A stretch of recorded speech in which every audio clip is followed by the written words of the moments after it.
तो भाई यहाँ आप लोग अपने स्क्रीन के ऊपर देख सकते हो कि इस 30 महीने के अंदर क्या क्या डब्ल्यूडब्ल्यू के अंदर चीज़ें हुई हैं। सबसे पहले विंस मैकमैन के एलिगेशंस और सामने आ गए। विंस मैकमैन ने डब्ल्यूडब्ल्यू और टीओके से रिज़ाइन कर दिया। फिर विंस मैकमैन की इन्वेस्टिगेशन हुई। ब्रॉक रेजनर को डब्ल्यूडब्ल्यू ने रिमूव कर दिया।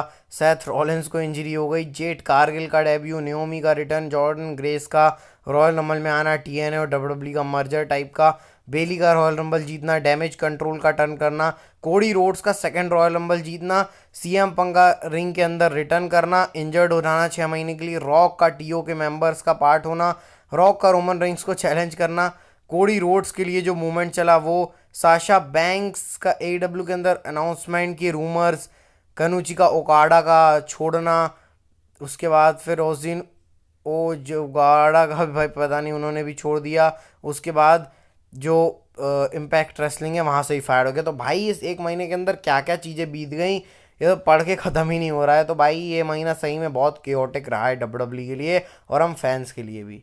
तो स्वागत है आपका आज के इस वीडियो के अंदर। सबसे पहले हम लोग बात कर लेते हैं प्रेस इवेंट के बारे में जो कल होने वाला है। और भाई बहुत ही खतरनाक है प्रेस इवेंट होने वाला है लॉस वेगस के अंदर। रोमन रेंस पहुंच चुके हैं, यहाँ पे स्क्रीन के ऊपर देख सकते हो डब्ल्यूडब्ल्यू का ट्वीट, वो रोमन रेंस की पूरी वीडियो है कि वो भाई रोमन रेंस आ चुके हैं। The only guy that matters Roman Reigns से लिखा हुआ है क्योंकि वही मैटर करते हैं। क्योंकि हाँ अभी हम लोग देख रहे थे कि जो एक हफ्ते से जो कंट्रोवर्सी चल रही थी रॉक कोडी रोड्स, इसमें रोमन रेंस का ज़्यादा नाम नहीं आ रहा था, रॉक और कोडी रोड्स की थी। लेकिन भाई रोमन रेंस अपनी चौड़ में रहेंगे ही और रहना भी चाहिए भाई रोमन रेंस को, क्योंकि वो ट्राइबल चीफ हैं। भाई ट्राइबल चीफ हैं तो वो तो रहेंगे ही चौड़ में कि क्योंकि आप समझ ही रहे हो रोमन रेंस का किस तरीके से। और उसके बाद आप रॉक को भी देख सकते हो स्क्रीन के ऊपर कि भाई रॉक भी मस्त तरीके से भाई आए हुए हैं डब्ल्यूडब्ल्यू के अंदर। तो भाई रॉक भी अपने चौड़ में मस्त आए हुए हैं। और रॉक ने एक ऐसी बात बोली है ना जिसको सुन के हमारी एक्साइटमेंट और भी ज़्यादा बढ़ जाएगी। रॉक ने बोला है कि इस जो प्रेस इवेंट के अंदर ऐसी ऐसी चीज़ें होने वाली हैं जो आप ज़िंदगी भर याद रखोगे। तो भाई प्रेस इवेंट के लिए मैं तो बहुत ज़्यादा एक्साइटेड हूँ और कल के वीडियो में आपको पता भी चल जाए क्या हुआ भाई प्रेस इवेंट के अंदर। तो अब जरा कोडी रोड्स के बारे में बात कर लेते हैं। तो आप स्क्रीन के ऊपर देख सकते हो कि क्या मतलब ये बहुत ही अमेजिंग फैक्ट है कि कोडी रोड्स और शिंस्के नाकामुरा का जो बुल रोप मैच हुआ था वो जो बुल रोप थी वो सेम बुल रोप है जो डस्टी रोड्स ने यूज़ करी थी अपने एक मैच के अंदर। तो भाई वही बुल रोप कोडी रोड्स ने यूज़ करी। मतलब भाई ये डब्ल्यूडब्ल्यू कहाँ से इसको बिठाती है सीन। और मतलब बहुत अच्छी बात है कि इतने पुराने टाइम तक डब्ल्यूडब्ल्यू ने रोप बचा के रखी और बाप ने जिससे रेसल किया उससे बेटा भी रेसल कर रहा है। अब बात करते हैं हम लोग रिया रिप्ली और डेम प्रीस्ट के बारे में। तो भाई एक बहुत ही अमेजिंग चीज़ पता चली है, रिया रिप्ली ने रिवील करी है कि जो मामी वाला जो कैच फ्रेज है जो डोमिनिक मिस्टीरियो रिया रिप्ली के बीच में बहुत मतलब रिया रिप्ली मामी से ही फेमस हो गई हैं, तो इसके मास्टरमाइंड डेमियन प्रीस्ट हैं। और डेमियन प्रीस्ट के बारे में मैंने आपको एक चीज़ और बताई थी कि जो आर्ट रूथ का एडिशन है ये भी डेमियन प्रीस्ट ने किया था। तो भाई क्या फ्यूचर में डेम प्रीस्ट ये काम भी करने वाले हैं डब्ल्यूडब्ल्यू की बुकिंग जो ट्रिपल एच कर रहे हैं एज अ क्रिएटिव हेड, या फिर कोई बड़े प्रोड्यूसर का रोल कर सकते हैं डेम प्रीस्ट उनके रिटायरमेंट के बाद आज से 20-25 साल बाद। तो भाई डेम प्रीस्ट बहुत ही ज़्यादा अच्छी में बुकिंग कर रहे हैं भाई, मतलब अपने उसमें जजमेंट डे के अराउंड। तो फिर डब्ल्यूडब्ल्यू की हो सकता है आगे फ्यूचर में बागडोर डेम प्रीस्ट संभालें एज अ प्रोड्यूसर। अब जरा विंस मैकमैन के बारे में बात कर लेते हैं भाई। तो विंस मैकमैन के बारे में एक और अंदर की बात पता चली है, ज़्यादा मतलब ऐसी कोई बात नहीं है, लेकिन हाँ कि विंस मैकमैन का पत्ता हमेशा के लिए डब्ल्यूडब्ल्यू के अंदर कट गया। मतलब जो पहले गए थे स्कैंडल के बाद फिर आ गए थे विंस मैकमैन, वैसा कुछ सीन नहीं होने वाला। विंस मैकमैन हमेशा हमेशा के लिए डब्ल्यूडब्ल्यू से जा चुके हैं। हाँ बस उनके थोड़े स्टॉक रहेंगे। और एरी मैनुअल और जो टीओके के प्रेसिडेंट हैं वो गए थे, उन्होंने कॉल किया था विंस मैकमैन को, रिक्वेस्ट करी थी कि भाई तुम ये सब मतलब रिज़ाइन कर दो टीओके से। तो फिर इसके बाद विंस मैकमैन ने रिज़ाइन कर दिया। बस विंस मैकमैन का थोड़ा स्टॉक का रोल है जिससे वो पैसे वैसे छापेंगे। मतलब भाई पैसे वैसे तो भाई सबसे इंपॉर्टेंट चीज़ है, बाकी क्रिएटिव डिसीजंस जो भी रहेगा उसमें विंस मैकमैन का कोई रोल नहीं होने वाला डब्ल्यूडब्ल्यू के या फिर टीओके के कोई भी मैटर में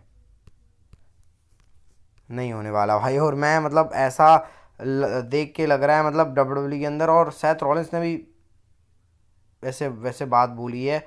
मतलब मैं क्या बोलूँ भाई विंस मैकमैन के बारे में, मतलब इसलिए ऐसे अटक अटक के बोल रहा हूँ कि भाई मतलब विंस मैकमैन ने इतना अच्छा काम किया डब्ल्यूडब्ल्यू को स्टैब्लिश किया। और अब देखो भाई मतलब एक मतलब इमेज धुलने में ना ज़रा सा भी टाइम नहीं लगता है किसी की भी, वो हो मतलब वो धुल ही जाती है ऑटोमेटिकली। अब विंस मैकमैन के भी केस में भी वैसे ही अब क्या कर सकते हैं हम लोग उस बारे में भी, विंस मैन ने अपना खुद ही कर लिया, मतलब समझ जाओ आप लोग। अब सीएम पंग के बारे में बात कर रहे थे भाई, तो सीएम पंग आपको पता है इंजर्ड हो गए हैं, तो डब्ल्यू प्लान कर रही है सीएम पंग को कमेंट्री में बिठाने का। अब आपको पता भाई सीएम पंग गायब हो गए, और डब्ल्यू भी सीएम पंग मतलब बैक स्टेज थे रॉ के ऊपर भी, और सीएम पंग लगे रहते हैं कि हाँ डब्ल्यू मतलब कैसे प्रोडक्ट इंप्रूव हो जाए। सीएम पंग को कमेंट्री में बहुत ज़्यादा इंटरेस्ट है, तो भाई सीएम पंग हो सकता है आपको कमेंट्री में नजर आए आगे डब्ल्यू के अंदर, ताकि रहे हो। मैं चाह रहा हूँ ना ही हो, क्योंकि अब देखो सीएम पंक की जब वापस रिटर्न होगा तो डब्ल्यू को मतलब ऐसे सरप्राइज एंट्रेंस वाला स्पॉट चाहिए, तो सीएम पंक को बचा के रख सकती, क्यों अननेसेसरी कमेंट्री में डाले। पैट मैकअफी, माइकल कोल और स्मैकडाउन से कोरी ग्रेव्स और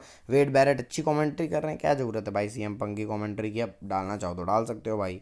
तो बात कर लेते हैं हम लोग स्मैकडाउन की व्यूअरशिप के बारे में। तो भाई इस हफ्ते स्मैकडाउन रॉ की व्यूअरशिप बताने में मेरा बहुत ज़्यादा इंटरेस्ट है। स्मैकडाउन की व्यूअरशिप आई है 2.469 मिलियन व्यूअर्स, जो कि बहुत ज़्यादा है भाई। पिछले हफ्ते से हल्की सी कम हुई है, लेकिन भाई 2.4 का मार्क क्रॉस करना किसी भी शो के लिए एक बहुत बड़ी बात है। अब जरा मंडे नाइट रॉ की व्यूअरशिप की बात कर लेते हैं। तो भाई मंडे नाइट रॉ की व्यूअरशिप कम है, 1.889 मिलियन व्यूवर्स रॉ की व्यूअरशिप है। पिछले हफ्ते 1.9 थी, 1.8 है भाई, बहुत है। डब्ल्यू को 1.8 मिल रही, मतलब 1.5 के लाले पड़ जाते हैं कभी कभी, लेकिन इस बार 1.8 ऑलमोस्ट 2 मिलियन का मार्क छूने वाली है रॉ। तो भाई इंटरेस्टिंग सीन चल रहा है रेसलमैनिया के अंदर, मतलब लोग डब्ल्यू को ट्यून कर रहे हैं टीवी रेटिंग्स में भी, और फ़ायदा तो होगा डब्ल्यू की, प्रोडक्ट भी अच्छा चल रहा है भाई। जो भी लहर चली है बिल्कुल 5-6 दिन ऐसी लहर चली Cody Rhodes, rock, Roman rings की, अभी हल्की सी शांत हुई है। अभी ऐसे नहीं बोलूँगा प्रॉपर शांत हो गई है, लेकिन हाँ अभी हल्का सा मामला ठंडा पड़ चुका है। अब जरा सेथ रॉलिंस के बारे में बात कर लेते हैं भाई। सेथ रॉलिंस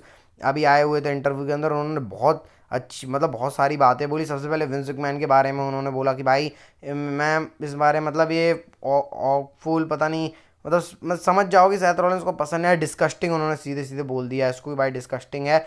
मतलब ऐसा नहीं होना चाहिए किसी को भी भाई, हम प्रोफेशनल एथलीट्स हैं, हम लोग ये सोचते हैं, मतलब हम लोग ये सोचते हैं कि भाई कैसे हम लोग अपने प्रोमोस करें, मतलब कैसे प्रोमोस करें, प्रोमोस अच्छे हुए कि नहीं, रेसलिंग पे फोकस करते हैं, फैंस को एंटरटेन करते हैं, लेकिन भाई ये सब काम में नहीं पड़ना चाहिए, और ये बहुत ही वो है। तो सही बात है भाई, मतलब वही मैंने आपको बोला कि इमेज जाने में 1 सेकंड नहीं लगता, बनाने में सालों लग जाते हैं। तो वो जो डायलॉग है ना वो इसके ऊपर फॉलो करता है। मैंने ट्वीट के अंदर ऐसे बहुत सारे देखे भी हैं, तो भाई है तो भाई क्या कर सकते हैं इस बारे में। और सेथ रॉलिंस ने इसके ऊपर बोला कि देखो भैया, और रॉक के बारे में उन्होंने बोला कि भाई देखो रॉकी जॉनसन वगैरह वगैरह ये जो भी है भाई, इसका आना जरूरी थोड़ी है डब्ल्यू के अंदर, नहीं है इसकी ज़रूरत, हम ही लोग संभाल लेंगे, और अभी डब्ल्यू अपने पीक पर है, क्यों ये आ गया, मतलब वैसे ही सेथ रॉलिंस ने बोला भाई। बहुत मस्त तरीके से ये पूरा इंटरव्यू चला सेथ रॉलिंस का। तो भाई सेथ रॉलिंस को और पसंद करने लग गए। हाँ भाई सेथ रॉलिंस ये वो गाना, मतलब गाना का जो रहता है ना इमोजी, वो डालने लग गए लोग। तो भाई सेथ रॉलिंस फेमस और हो गए हैं लोगों के बीच में, फेवरेट। और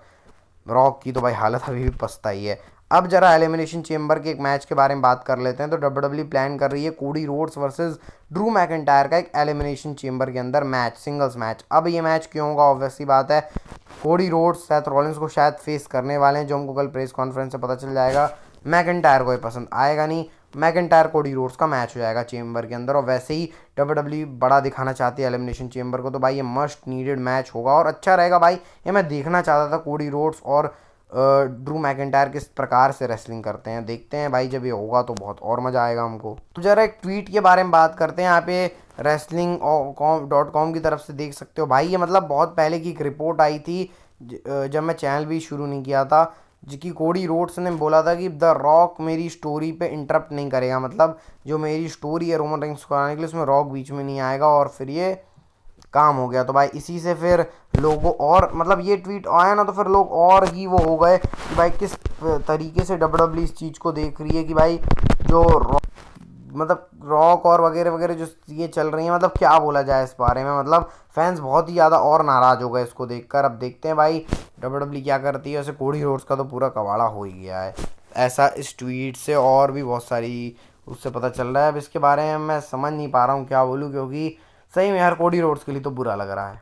अब बात करते हैं आज की नेक्स्ट फैन स्टोरी के बारे में और रॉक की हील टर्न के बारे में। तो भाई रिपोर्ट्स आ रही हैं क्या रॉक का हील टर्न हो सकता है, मतलब क्योंकि फैंस अब रॉक के ऊपर टर्न कर गए हैं, तो जब भी ऐसा फॉर्मेट है डब्ल्यू का, जब भी फैंस टर्न कर जाते हैं तो फिर डब्ल्यू उसको एक हील सुपरस्टार बना देती है। तो भाई क्या रॉक का हील टर्न होने वाला है, अब इसके बारे में रिपोर्ट सामने आई हैं। इसके बारे में रिपोर्ट्स हैं कि भाई डब्ल्यू अपनी चीज़ों को भी क्लैरिफाई कर ली कि होना चाहिए नहीं होना चाहिए, क्योंकि जो बहुत सारे एकदम से शिफ्ट आया सीएम पंक, ब्रॉक रेजनर इनके जाने के बाद, तो वो डब्ल्यूडब्ल्यू अपना फिगर आउट कर रही है। और क्या पता भाई रॉक का हील टर्न हो जाए, लेकिन इसके चांसेस कम है कि रॉक का हील टर्न हो, क्योंकि भाई ऑब्वियसली बात है रॉक बहुत बड़े स्टार हैं और फैंस अभी तो टर्न हुए हैं रॉक के ऊपर। वो जब अभी लॉस वेगस के अंदर शायद डब्ल्यूडब्ल्यू रॉक और रोमन रिंग्स का मैच ऑफिशियल कर दे, मेरे को लग रहा है हो जाएगा, और उसके बाद हो सकता है फैंस फिर इसके ऊपर फोकस करें, क्योंकि भाई जब हो गया तो हो गया, अब इसमें कोई कुछ नहीं कर सकता, तो फिर इस चीज़ में फोकस किया जा सकता है। रॉक का हील टर्न नो डाउट हो सकता है, लेकिन अभी होगा नहीं, और अगर हो गया तो फिर मतलब और क्रेजी हो जाएगा माहौल, लेकिन ऐसा कोई चांस है नहीं। और समर स्लैम में आने के, चैंपियनशिप जीतने की प्लान्स है रॉक के, तो वो प्रीवियस वीडियो देखोगे तो पता चल जाएगा आपको। और ये वीडियो अच्छा लगा तो इस वीडियो को लाइक, चैनल सब्सक्राइब करके बेल नोटिफिकेशन बेल को आप दबा देना भाई। मिलते हैं नेक्स्ट वीडियो में, सीधे कल प्रेस कॉन्फ्रेंस का रिव्यू लेके आएंगे भाई। Bye bye, take care.